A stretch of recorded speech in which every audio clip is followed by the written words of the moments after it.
To me, it look like a leprechaun to me. All you gotta do is look up in the tree. Who else seen the leprechaun say yeah? Could be a crackhead that got hold to the wrong stuff. And it told him to get up in a tree and play a leprechaun. We're gonna get down to the bottom of this.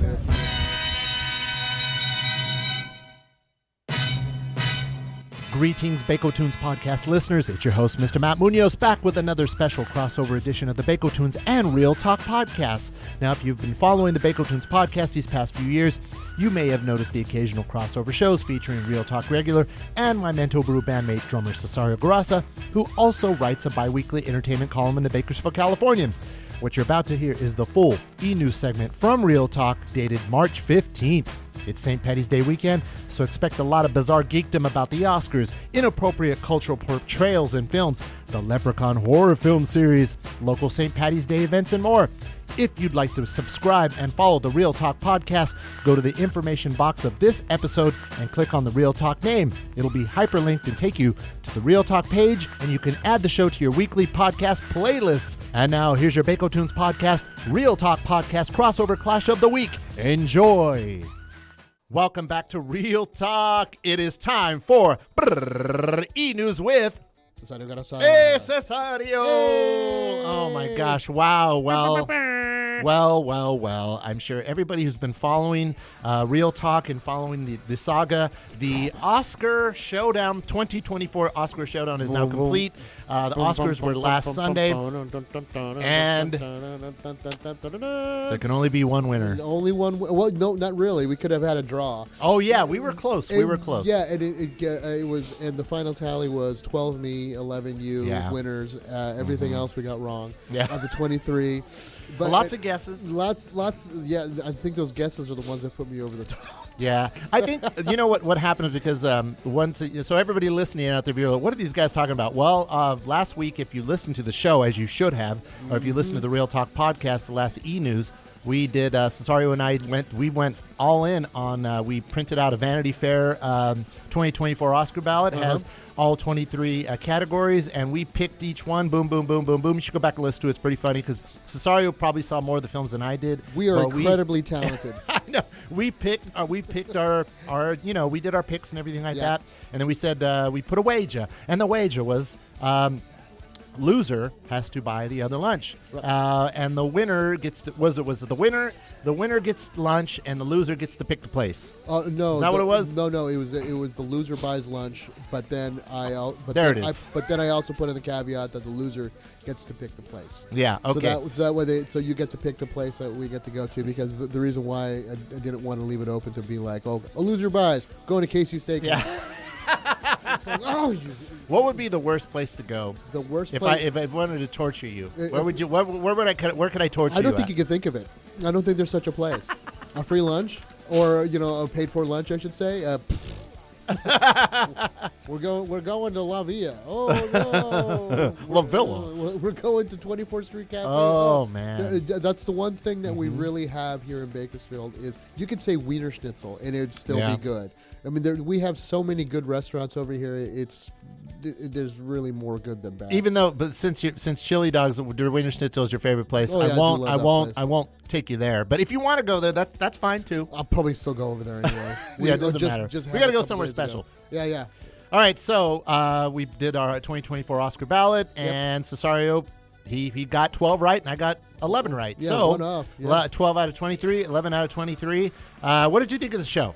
I only saw bits and pieces of it. I didn't watch the broadcast. I was too busy to watch it. I saw little bits and pieces. One of my favorite parts of it was the Danny DeVito and Arnold Schwarzenegger going up there saying the Batman with Michael Keaton out there going right into character. Yeah, even though Michael Keaton was not Batman for the ice for Mr. Freeze. Yeah, that was which George is the Clooney. worst Batman movie of the franchise. Yeah, that's saying a lot because we still have some of the other ones that were in there as well.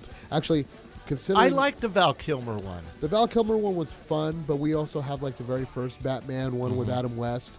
Where he so you're talking about that. Yeah. That's what I'm talking about. I'm just talking about the current ones from Tim Burton to the present. It's funny to me that there actually been how do I put it? For as much hate as some of the movies have gotten, like Batman versus Superman, Dawn of Justice. Like, I haven't seen any of them. I saw the. You have, I know that. Yeah, the director's cut's actually better than the theatrical one. The Justice League one, the Snyder version is superior, much superior than the one that Joss Whedon did, but it's also 4 hours long.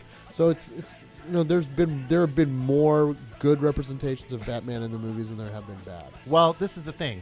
And I've heard this on a lot of podcasts. I know we listen to the Gilbert Godfrey podcast. There's one thing for a lot of people who follow these things, follow these, these characters. If we grew up watching Batman, is that when you look at like in the current, when you go to like the Justice League and you put Batman next to like all these other characters who have literal superpowers. Yeah. They are immortal. Yeah. Superman. You only need, he would say, you only need Superman. Yeah. He's Superman. Yeah, I heard somebody saying that Superman wasn't like the ultimate power fantasy. It's the ultimate power fantasy of someone who's good. Yeah. And then Batman is a household name. Yeah. It's like people know Batman. But the thing with Batman is that we could be Batman.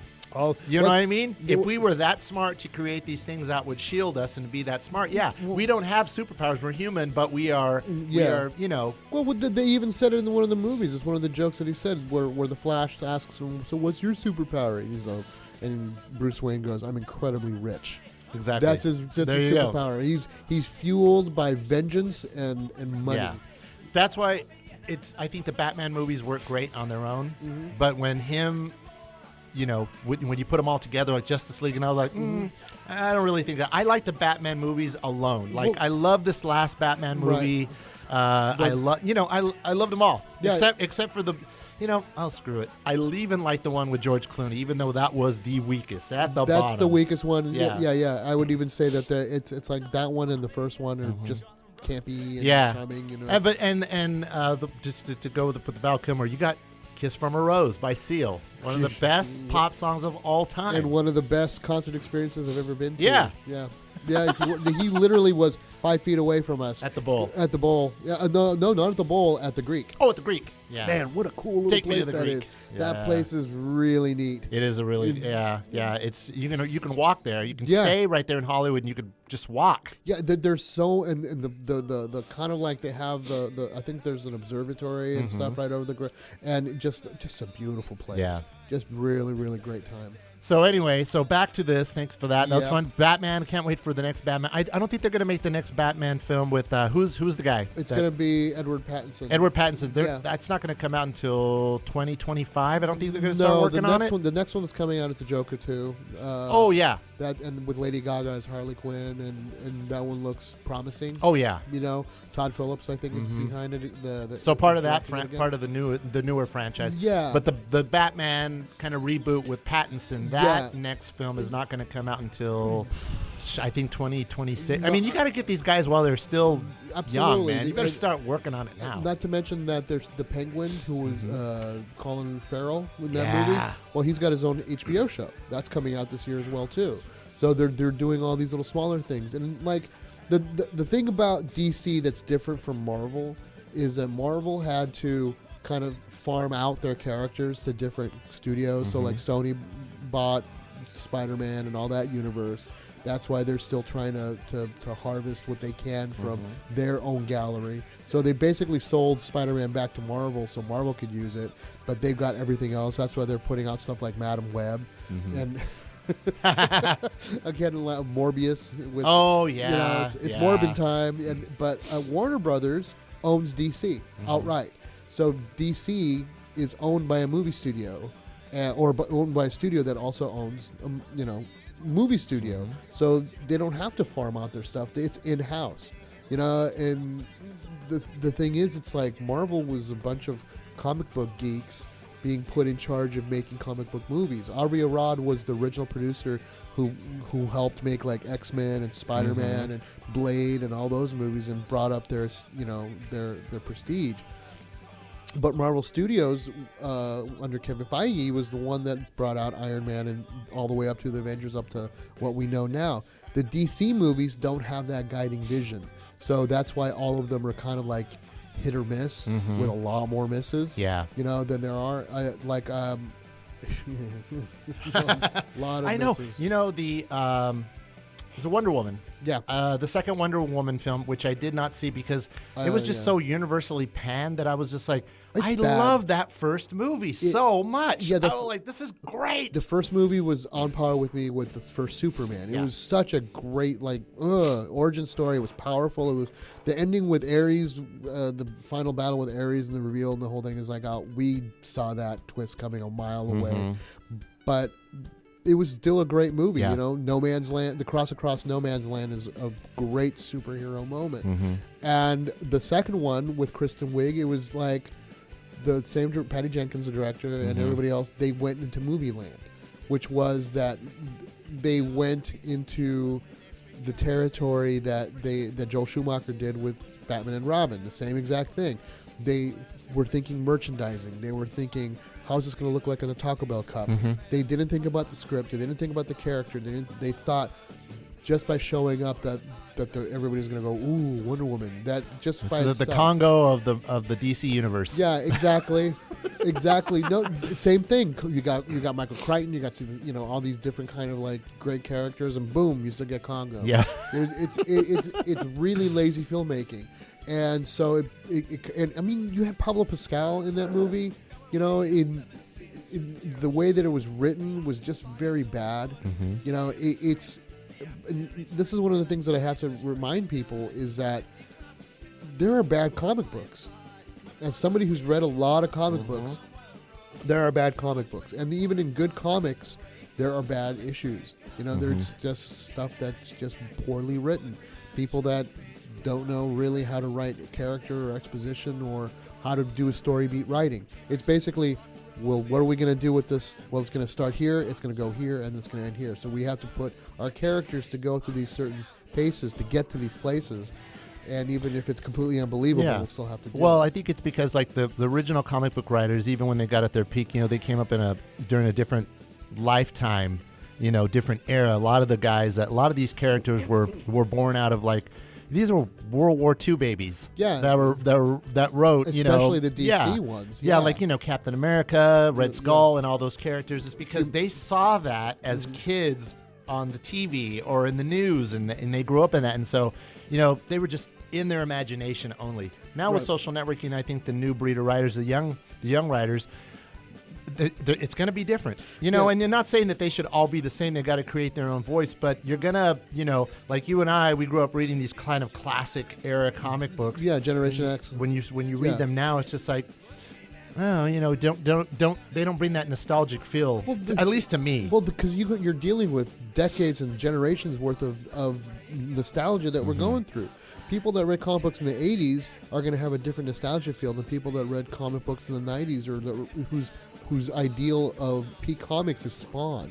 You know, whereas everybody born in the 70s or late 60s are going to be thinking of Spider-Man or even some of the stuff from Fantastic Four or those guys. I mean, the comic heroes from the 40s and the 30s that we're talking about, like Superman and Captain America and everything else like that, those are children of that time. Meanwhile, Fantastic Four, Spider-Man, Doctor Strange, Iron Man are children of the 60s. You know, and when they were being released, and then all the horror comics that came out in the 70s and Conan and all that was Marvel. The Neil Adams Batman, all of those were children of the 70s. And then Silver Surfer, Fantastic Four, the Incredible Hulk TV show, all of that's children of the 80s, you know? So you have all these different nostalgia centers, and that's why I think it's so dangerous to play nostalgia. That's kind of what a lot of these movies become, because they're so interested in the Easter eggs that they lose track of what makes a good movie. Yeah. And what happens is you have Warner Brothers, which is a movie studio that makes movies, and they're making movies based on properties that they don't understand, and so it ends up becoming bad movies. Meanwhile, Marvel understands the properties, but they are so interested in making the properties into evolving this bigger kind of world storyline that they've lost track of what it's like to make good movies and good shows. That's why they pulled everything back. That's why the only Marvel movie coming out this year is Deadpool versus Wolverine. Oh yeah, interesting. So okay, so that you're gonna have to come back. And we're gonna be talking about Oh, yeah. like all the movies that are gonna be It's coming my wheelhouse. because we're heading into summer, and so the summertime films, like you got the Oscars are behind us, so Yep. like the summertime films are starting to roll out. Yep. So anyway, congratulations to Cesario. He won the 2024 Oscar Showdown. It was like I said, it's probably one of the better Oscar shows if you're into award shows. If you're not, I personally like it because I'm a movie geek, and you Yeah. know, I grew up in the golden age of Hollywood, watching all the films. I kind of like getting lost in that. Will I ever see myself on this stage? Who knows? Yeah. we Well, might. One of these days, we might just write the script, Well, who and knows? we might end up on there. I mean, yeah. Life is I mean, it was just like, you know, Life's when a mystery. Divine Joy Randolph when the Yeah. holdovers, when she won, she goes, you know, she didn't know she was supposed to do this. Sometimes you're just put up on that stage. Your road is just paved and it's ready for you, and God just kind of puts you there. That's Boom. it. That's what it. you're meant to do. And they find themselves in that moment, in that spot, and it's just this confluence of luck, hard work, and good material. Yeah. And you got an Oscar. Yeah, everybody's got. So but also by that same token, there's a lot of other people that don't have it. So it's like you have to imagine that to be at that very pinpoint to where you're actually walking up with that gold statuette. You're going on the shoulders of hundreds of thousands of other actors and actresses and other filmmakers and artisans and craftspeople that aren't getting that recognition. So it's a big deal. Yeah. I will say the probably the biggest surprise, just because I hadn't seen the film, was Best Actress in a Leading Role. Emma Stone won for Poor Things. Lily Gladstone did not win for Killers of the Flower Moon. I thought for sure Lily Gladstone was going to win it, but you know what? Okay.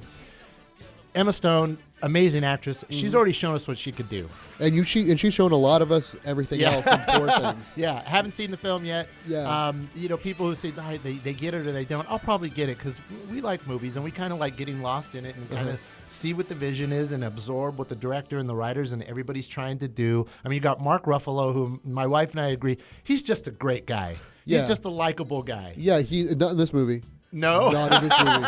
He is the worst in this movie. Okay, but Yeah. he was Maddie in, what's it, 30 going on 20 going on 30? Oh, or yeah, 30. doing the thriller thing and with Jennifer he was Garner. Maddie. Yeah, So he'll always be Maddie. don't forget Smeagol as the boss. Oh, yeah. So that film, congratulations, you know, Emma Stone, Poor Things. She's got another big movie coming out, another big A24 film that's coming out. Yeah. They just one? announced that. Oh gosh, they announced it like the day after the Oscars that A24 had another big film. It's got her, Pedro Pascal, the guy who played Elvis. And look it up. We'll talk about it the next time. Yeah. But A24 is just killing. Oh, they are. They are. Oh my god. I'm gonna have to go back and talk about a film universe, the A24 Oh my gosh. universe. Everything, everywhere, all at once. Yeah. Come on, they're just. And then destroying. the Holocaust film, Yeah, the Zone of Interest. Zone of Interest, A24 And, won and I called it.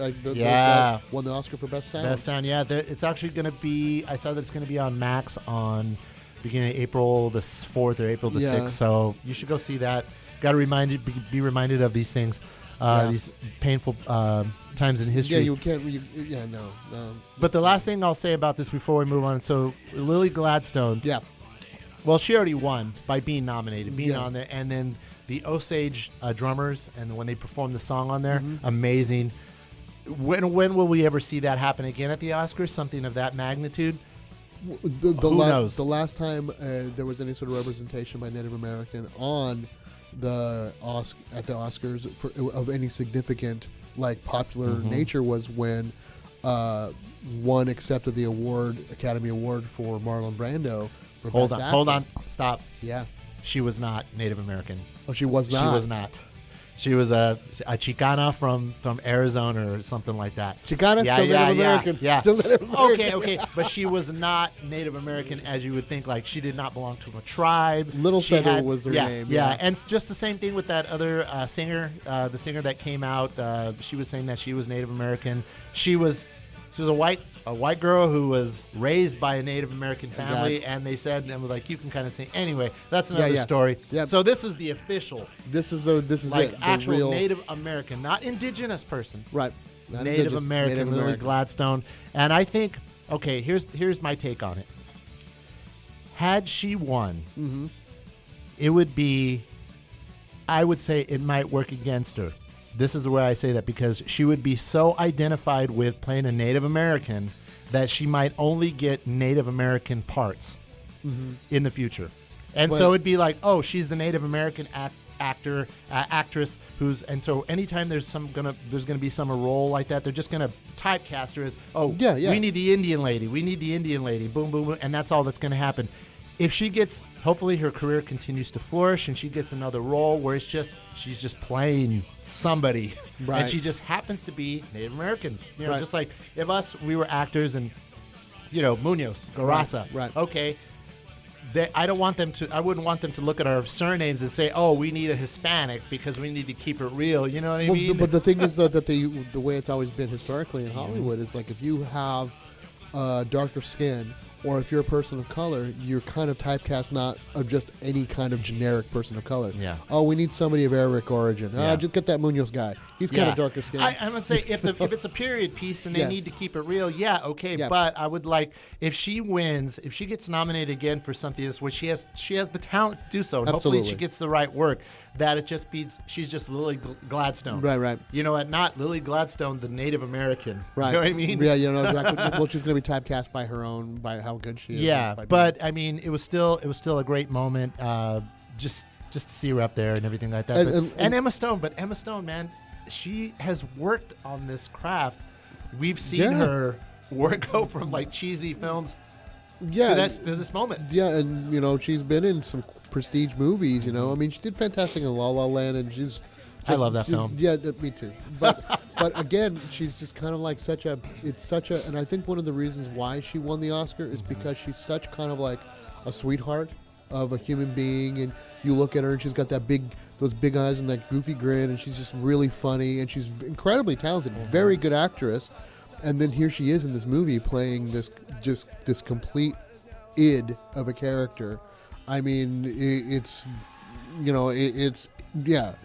pretty bare. Do you think this role for her and her win will age well? Like they'll look back and say the Academy got it right. Yeah, I think so. Much in the way that like Forrest Gump still ages well for Tom Cruise. I mean, not Tom Cruise, Tom Hanks. It's a caricature of a particular kind of almost like it's more of a philosophy than a character. Or like a kind of like a point of view than a character. And I think what it'll do is it'll be how do I put it? I don't know how much it's such a really odd, weird, singular kind of vision of a movie. It doesn't. If anything, you bring into it what you kind of you'll get out of it what you kind of bring into it. I enjoyed it. And I found it fascinating because of the time it was released, because it came out the same year as Barbie. So I see both movies as kind of like two wings of the same dark bird, Yeah. So it's almost like if Poor Things is like the Velvet Underground, and like this darkness and sex, drugs, and just psychedelia and philosophy. Then Barbie's about identity and Barbie was the Beatles. Kind of, yeah. And Poor Things is the Velvet Underground. Pretty much. Okay. Yeah. But you know what? I don't think we're going to have... Gosh, this was such a rare time for Hollywood filmmaking and the kind of the phenomenon that happened, the Barbenheimer, everything that happened around it. I don't know. That kind of helped the show because you had so much excitement. The I'm Just Ken performance. Yeah. He had to do it once because he was only going to do it once, right? It's the only time he performed it live. Yeah. And so, he took full advantage of that moment. It was excellent. It was hilarious. It's such a good song. Yeah. I mean, if I would have. But so was the Billie Eilish song. Yeah, that's what I'm talking about. Man, what I was going to mention was it was like on the fence about best song. If I would have picked "I'm Just Ken," which was my original kind of, if you look at it was like I went back and forth, but my final decision was the Billie Eilish one. Yeah. If I would have stuck with "I'm Just Ken," it would have been a tie. Yeah. It would have been a tie. I know. But also, okay. The Flamin' Hot song should not have been nominated. It was so out of its league. I was just like, Miranda goes, what was that? I was like, well, it's cool to see Becky G. Okay, we got to see a Latina on there, and she's all, what's the deal with the kids? Right. The kids were dancing, and I was like, I don't know. They had to have some kids, and I go, you can tell that the song was, which you had a very prestigious, award-winning composer, Diane Warren, Right, did right. the music, and Yeah, she was yeah. there with Eva Longoria. But you have the kids there. It's a song that's just part of a short montage in a film. You know what I mean? Yeah. It just seems like an incomplete song. You- where the other tunes, you could actually add them to a playlist. Like, I'm going to put the song, if you're into that, if you're really that much of a fan, you're going to put I'm Just Ken on a soundtrack on your playlist. Yeah. But you're going to put the Billie Eilish song on a playlist. I'm telling you, that You're not going to put the Fire Inside. I think that the reason why that one got nominated is because of Diane Warren. Mm-hmm. That's one of those things where they didn't nominate the song; they nominated the composer. Yeah. It's the same thing with John Williams on Indiana Jones. Yeah. Getting nominated. The movie, the music in the movie was Yeah. great. Don't get me wrong. But is it his best work? It's not even. It's derivative of the first stuff that he did in Raiders of the Lost Ark, but it had some good stuff in it. But there were so many better. The score to Past Lives was infinitely better to me than the music that was in Indiana Jones. And hold on, not infinitely better, but different and more inclusion worthy than what John Williams did. John Williams does great work, but again, it's kind of one of those things. It's a safe bet. Who else are we going to put on this? Williams. He did. Yeah, I liked what he did with that Indiana Jones movie. But again, it's also because this is the last Indiana Jones movie. So a lot of times these nominations are symbolic of not just the work that the actor or the artist did, but reflective of their career. So like if this was John Williams' last score, of course he's going to get a nomination. He might not win it, but it's just kind of like, hey, good work, Williams. I'm just going to give you one more for the road. It's like if he does win it, then that's cool. Then but he's not winning it because of that particular score. He's winning it because of everything else. The combination of a career. That's probably why Emma Stone won, because she didn't get as much acclaim for all the other stuff that she's done. Yeah. So she's due. Yeah. Lord of the Rings was the same thing. When all the other movies were nominated for all these awards, they won bupkis except for technical categories. So when the third one came out and they knocked it out of the park, guess what? They get it all. Yeah, but I love those films. I Me can watch too. them all the time. Yeah. Okay. Let's see. Boom, boom, boom. On to the next thing. So many Yes. things I want to touch on. Okay, so I want you to pull up your phone. Yep. And look up the because we're talking about films. We're talking about series. Movies that stand the test of time. And of course, it's St. Patrick's Day weekend coming. St. Patrick's Day is Sunday. So, of course, we got to talk about the Leprechaun film series really quick. And let's talk about Leprechaun films. Okay, so I'm sure you're out there. You're saying, oh, yeah, the Leprechaun films, man. All right, so let's go down this list of the Leprechaun films while you're doing that. Okay, so I will tell you this, that the Leprechaun films. Are there more than 5? Oh, no, let me see. There are, I'll tell you right now while you're pulling out, because we're just going to go down the list real quick. We got Leprechaun, which was released in 1993. Leprechaun 2 was 1994. Leprechaun 3 was 1995. Leprechaun 4 in Space, 1997. And then, of course, the classic Leprechaun in the Hood in 2000. Leprechaun Back to the Hood. With the number 2. Yeah. In 2003, Leprechaun Origins in 2014, Leprechaun Returns in 2018. Damn. Now there's coming up is Untitled. There's going to be a Leprechaun reboot To be announced. Yeah, and it's funny. It's like the director is Felipe Vargas. They're like, oh, bring in the Latino. Let's see what happens. Right. Yeah. The producers are already there, and I'm trying to see. Did Yeah. Roy Lee? Looks like the producers. I'm trying to see if any of the ones that are producing it had anything to do with the original ones. Yeah. Nope. But let's go. So St. Patrick's Day films. I mean, you could see, sure, if you're a family, if you got family, and you're looking for like good Irish films to see, go watch Darby O'Gill and the Little People. That's a good one. Yeah, that's a good one. You got who was James Bond?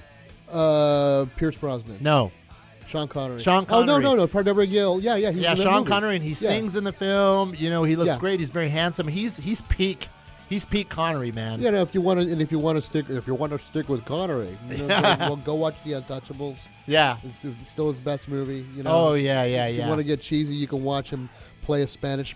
It's funny. They got a French person to play a Scottish person, and they got a Scottish person to play a Spanish person in Highlander. And then you could also see him play an Asian man in one of the James Bond films. Absolutely. Very bad. Some of those movies did not age well. No, they did not. I was just thinking about that. I was just, when I was thinking about that, was watching while I was watching the just not to get off topic, but I'm going to get off topic for just a second. I was watching the Amazing Shogun films, the series. Probably because you've been watching the new Shogun series. Yeah. So when I was watching the Shogun, I was like, wow, they have this is, and I know that the actor who plays Toranaga in the film, he insisted on only way I will do this film because he's going to be the guy that you're going to want to cast as Lord Toranaga. Yeah, and he insisted I gotta have Japanese actors, real Japanese actors in this series, or I'm not gonna do it, because I'm sure he's got to the point where he can actually call some shots and say, take it or leave it, bro. But like back in the day when you would watch James Bond films and they would take place in Japan or something like that, they got some really offensive moments that you don't think about back then because we were just kind of fed that in the films. But, it's just like John Wayne portraying Genghis Khan. Yeah, which the film that killed him. Yeah, a bunch of crap. Well, no, because here's the thing: the reason. No, I'm serious. He died when they were filming that movie in Arizona, around the same time that they were doing the atomic testing over there, and so a lot of the cast and crew were. I mean, it's a theory, but a lot of the cast and crew were really bombarded with radiation that was coming from that testing, and they didn't know anything really know about it. I mean, they tested for it, and they were kind of like, no, let's be aware of it, but they weren't really taking it too seriously. Yeah. And John Wayne died of cancer not too long after that. But John Wayne never served in the military. Nope.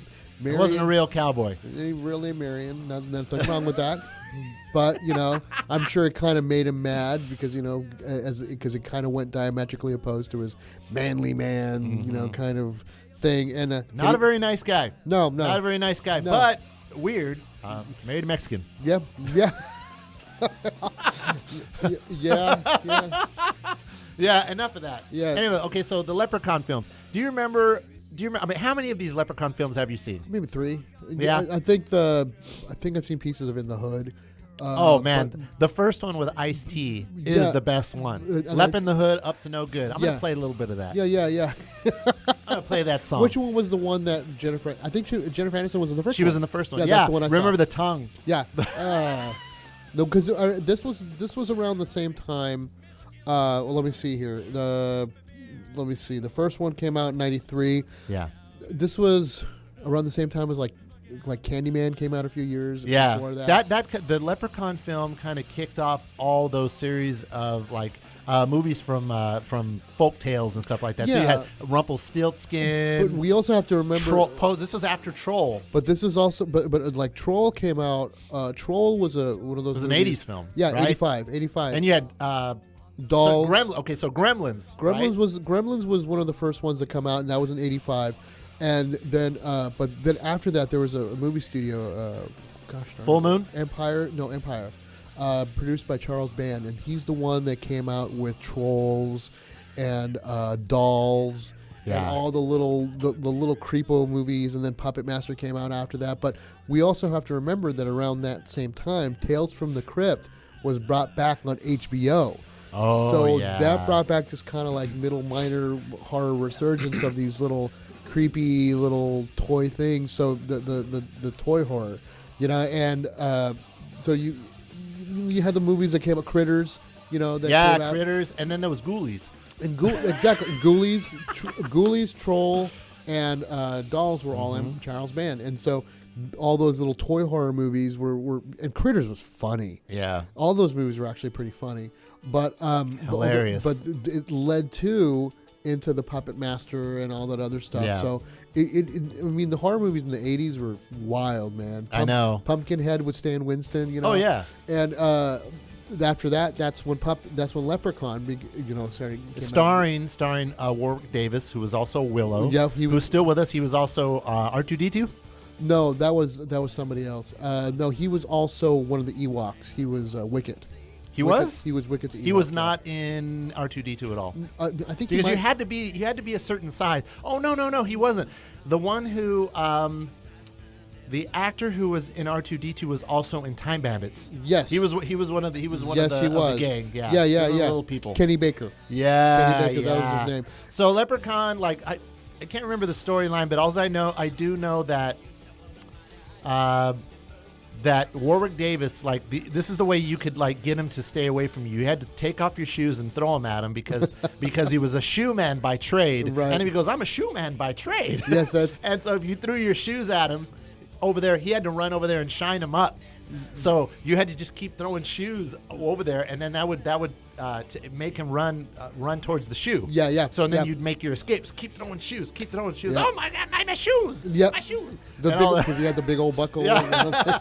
Yeah. And it was just gross. But by the time you get to, I think, Leprechaun in Space, number 4, interesting why they would want to put him in outer space. I mean, Hellraiser went there. Why not? Yeah. Which actually wasn't bad. I don't know why. It was a stupid movie, but I Yeah. saw that one. But Leprechaun in the Hood with Ice-T, when they do the rap, I mean, the Leprechaun raps at the end. Lep in the Hood, up to no good. And it was a hip song. Yeah, and I'm a wee green man. Yeah, and it was good enough, and it made enough movie on video because it's just so audacious and that they got back to the hood. Yeah, and Ice-T, I remember the part, like Ice-T comes about, he's got like this big afro wig, he's got like a big fur coat, and I remember when the leprechaun blows like a hole through this guy's body, and then they just show Ice-T looking in there, and this is one thing that always reminds me, he's like, I could see the script, he's all, look through the hole, the guy in the holes, the hole in the guy's body, and then just go, ugh. So Ice-T did that along the film. Yeah, I still like his work in Anaconda though. That's like that John Voight. There's a part in the movie where John Voight gets eaten by the anaconda and he throws it up. Yeah. Throws him up, and he comes, and I'll never forget this. He comes out, he's all covered in goo, and he looks at Angelina Jolie and just does a wink. Hold on a second. Not You're Angelina thinking Jolie. Ice Cube. No. I'm thinking of Anaconda? Ice Cube. And Sorry. Jennifer Lopez. Jennifer Lopez. My gosh, I'm all over the place. Yeah, he looks at Jennifer Lopez, not his daughter, but he looks at Jennifer Lopez and does a little wink and then dies. Yeah. I'm going, this is perfect. Talk about a weird, like John Voight. Talk about an actor who's just the fall from grace. Yeah, that guy. Like, he was like, And he was like, I remember in Anaconda, he's all, we're going into the Amazon. And, He was doing had his this best weird Richard thing. Shaw. Yeah, from and then I'm like, Robert Shaw from Jaws. and then he just became a total, he's right winger. wing. Him and Randy, The guy who played D-Day in Animal House. Both those actors. and Randy Quaid. Yeah. Weird. But Enough about those guys. But anyways, going back to Leprechaun, this is something else also that was really true about a lot of the 80s horror movies is that a lot of them went fantastic, right? Like kind of like conceptualized. It started off with slasher movies in the early 80s. Then they started getting a little more imaginative. Oh, what if the devil went to high school? What if you had this one guy who killed people but based on old movies? Fear No Evil, and oh no, that was not Fear No Evil. That was Fade to Black. Fear No Evil was the one where the devil goes to high school. Oh yeah, yeah. But what happened was just like with the introduction of Freddy Krueger. And with Jason, what are we going to do? We keep bringing Jason back. We make him supernatural. So all these supernatural. Well, the Freddy versus Jason, that's what I'm talking. Which was a good. Well, they were going to reboot. They were going to do a Leprechaun and Candyman collaboration as well too. So you had all these fantastical kind of supernatural kind of like horror movies coming out. And mixing it in with the slasher subgenre, and that's where Leprechaun came in. I found this. So this is the end of the Wikipedia page for the Leprechaun film series. It says, in April 2022, Bloody Disgusting, which is a great website, talks about all horror films, reported that Lionsgate was, quote, actively seeking out pitches for the next Leprechaun movie. Nearly a year later, in February 2023, the original film's director, Mark Jones, told Den of Geek, another website like that, that had discussed the idea of a new film with Warwick Davis, who played the Leprechaun, and expressed interest in seeing the franchise adapted for television. Quote, Warwick and I have talked on and off about it. Get this. My God. He likes the idea right of a with leprechaun in the Wild West. And they're all robots. I think they should do a TV series where the leprechaun travels the country looking for his gold. The Hollywood Reporter announced that the Lionsgate are rebooting the franchise again with Felipe Vargas directing. Felipe Vargas, did he do anything? I don't remember. Is he known for anything? It sounds like he didn't do Evil Dead. No, that was the Evil Fede Dead. That was Fede. The first Evil Dead reboot. Yeah, the Fede. What is his name? It starts with an A. Anyway, it's somebody else. So we'll see what happens with the Leprechaun films. Okay, so let's get back to Alvarez. Pick- Fede Alvarez. there you go. Pick a Leprechaun film, or I can't make any other. This is the first one. What about Banshees of Inisherin? That's pretty disturbing. Well, In Bruges is pretty disturbing too. Yeah. You know, to think about, but no, Banshees is. Ooh. Yeah. And, Talk about frenemies. Yeah, yeah. And by the way, I was like thinking about Sean Connery. He's Scottish. What is he Oh have to do? yeah, Well, I mean, yeah, same thing. In town, you've got. He's It's like saying you're indigenous. Yeah, well, you know, where's Mike Myers going in? If it's not Scottish, it's crap. You know? But, you know, What other Irish? I can't think of any other Irish films. Listen to some there's U2. so many. Listen many. to some U2. Unfortunately, most of the ones that come to mind are usually the ones about the IRA blowing up. So, Oh yeah. you know, you got the boxer. Not the boxer. You have there's Michael Collins. There's Oh my gosh! Left, In the Name of the Father. In the Name of the Father. My Left Foot. You know the all. You know anything with Daniel Day-Lewis in it from Yeah, the Gangs of 80s. New York. Yeah. That's all about America, man. That's Yep. very America And, right there. Yeah, the White Rabbits. Yeah. Dead And- rabbits. Dead rabbits. Dead rabbits. White rabbits is. Oh my gosh! I'm like on the. I'm like it feels like I'm on the tier, but I'm just like. Well, one I'm beam throwing a off. bunch of stuff at you, and you got to go give lessons pretty soon. So you're thinking, here we're headed into the weekend. You know, Yeah, it's a big weekend, which you don't have a lowdown this weekend. But if you go to Bakersfield.com, Stephanie Diaz actually compiled a listing of like a bunch of St. Patrick's Day events because you got pretty much every. I'm not even going to say which one would be the one to go to because there's every watering hole in town is doing something. So if you go to Bakersfield.com and just go. They got the Alley Fest at Jerry's Pizza. Yeah, that's good. $20. There's a bunch of bands, including like Dub Seeds and Cali Soul, Soul, all Il those- Tiempo. Yeah, We're playing out there for the RV show, which is Yeah. going on, which I went over there to go see how it was set up, and it's just a sea of RVs. Yeah. They're also having, they're having a guns and ammo show. So if you're into that stuff, hey, Yeah. we're Americans. If you Yeah. want to go look at that stuff, go over there and look at it. Car show with wrestling that we're gonna be Yeah, at car on show. Sunday. Cesario's playing there Friday, and he's playing there Saturday. He's Yep. playing Friday with Soda Crackers. Sunday, Mento Brew's playing out there. They're doing Lucha Libre from noon to 4 at the Yep. Bud Pavilion. So if you go, kids are free. My Go over wife's there. gonna be there in blue. Yeah, Compass so if RV.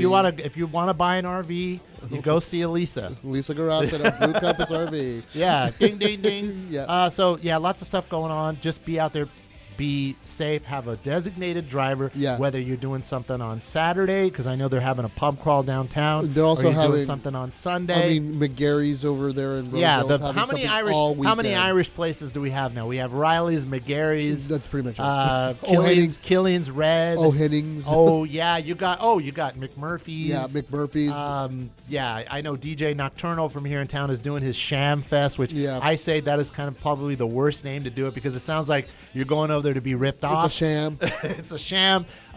Elements Venue's doing like a Tejano. Right. So if you got some, just go to Bakersfield.com, look up what Stephanie Diaz, my former editor, but Cesario's current editor, Yeah. and show her some love and to read it and find something to do Yeah. and contribute to the economy of Bakersfield, the party Yeah. economy. And reminder: don't drive drunk. Don't drive drunk. If you need a reminder, go get the. Speaking of movies, you get the soundtrack to The Lady in Red, done by Stevie Wonder, and he does a song on there called No, "Don't that's- Drive Drunk." The Lady in Red is that's the song by Krista Berg. No, the but woman he- in the movie is the Woman in Red. The Woman in Red. I'm sorry, It's contagious. I'm bad. It's contagious. I'm bad. Yeah, yeah. So yeah, yes, The Woman in Red. The Woman in Red with Chloe LeBrock and Gene Wilder. Stevie Wonder did that Yeah, song. I just That called has- to say I yeah. just called to say I love you. Yeah. Yeah, I just called, but it also has "Don't Drive Drunk." Yeah, don't drive drunk. Exactly. And don't mess with Gilda Radner. Exactly. Oh my She gosh. messed him up in that movie. Oh yeah, what a trippy movie, man. Yeah. Gene Wilder, rest in peace, one of the great, and Gilda Radner. There, when I was watching the movie in Lancaster as a kid, there's the scene. This whole movie is about Gene Wilder, just obsessed with Kelly LeBrock. After he sees Kelly LeBrock dressed in this red dress and doing the Marilyn Monroe thing, and he finally gets in contact with her. And the scene, no spoilers here, but he finally gets in contact with Kelly LeBrock, and they end up in bed. And it's the shot, I'll never forget it. It's the shot over her hip with her hand on her hip, her naked hip, and then they're about to get somewhere, I'm in the movie theater watching this PG-13 movie. I'm like 12 years old. The screen goes black. Oh. All you hear is the sound, and I'm like going, what is... No! You know, waiting. Pan out.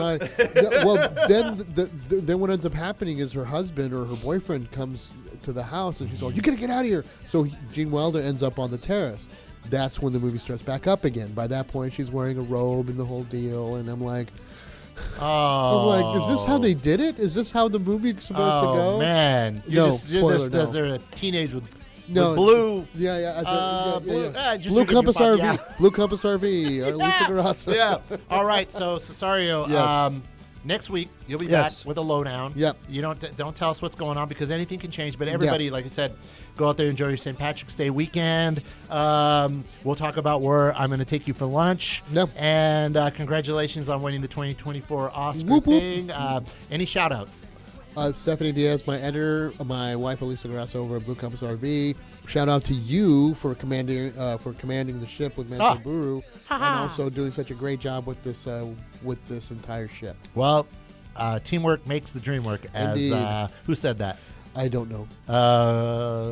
And you will know. My name is was the actor. That's Samuel Jackson. There you go. You Yeah. did it. All right, we'll be right back. And don't forget, you could also subscribe and listen on Spotify, Pandora, Apple Podcasts, all that stuff. And I'm going to give you a little hint because you're listening right now, is that we got some big changes coming in next month. So you want to subscribe to the podcast at all your preferred podcast outlets. All right, we'll be right back. All right, that was it. Did you dig it? That's your Baco Tunes Podcast, Real Talk Podcast, crossover Clash of the Week, dated March 15th. If you dig the Real Talk Podcast, go down to the podcast information box and subscribe to that podcast too. And don't forget to keep on subscribing and following the Baco Tunes Podcast because you should support both podcasts. I mean, you can never have enough Matt Munoz and Baco Tunes and Real Talk Podcast. All right, we'll see you next time with a brand new episode of the Baco Tunes Podcast. Thanks for listening.